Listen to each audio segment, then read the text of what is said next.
Guys, update tayo guys. Bali, ito na nga pala guys yung nahalublakan na namin, pero kulang kasi order pa kami ng hollow block guys. Bali, ito na yung landing. Ito yung landing guys ng hagdan.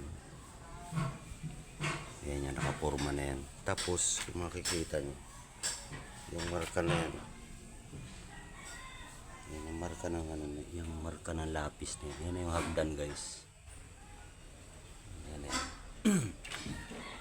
Bali, dito kasi maghuhukay pa kami guys ng ito naman, itong unang baitang na yun,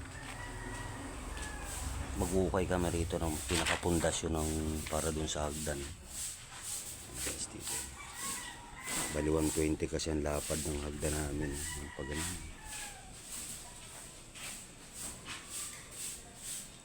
Bali, time check tayo guys, alas 2. Bali, doon na nag-loading sila utol. Habang wala pa naman yung hollow block, sinako namin yung mga buhangin, isang elf. Ayan guys, ayan iba. Hintay-hintay lang muna kami guys sa hollow block kasi wala pa. Tingnan naman natin yung ginagawa ni Utol dun sa taas kasi nagbabaklas siya ng forma. Akit tayo. Ito naman si kuya. Bali, ito kasi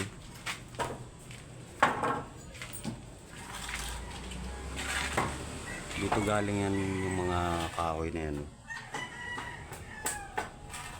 Yan. Kasi kahapon nagbaklas kami kaso hindi na namin pinakita sa video yan guys. Parang ganyan kasi yan eh. Yan. Ito natanggalan na to ng konti. Yun, wala pa.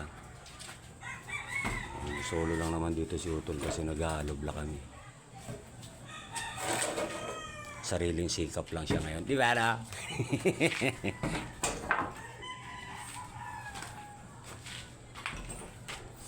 Yan, habang pinapatigas natin guys yung slab natin. Pero pwede naman na yung iba niyan, kaso wag lang sa slab. Huwag natin tatanggalan ng tukod. Ilang linggo pa to, siguro matatagalan din kasi hindi muna namin magagalaw yung taas. Bali, pupokus kasi kami ngayon sa hagdan. Bali, yan na siya guys. Yan. Hindi rin naman kasi mabilis maggawa ng hagdan. Dadandahanan natin. Sige, ito muna, hanggang dito muna to guys. Mamaya update ulit tayo.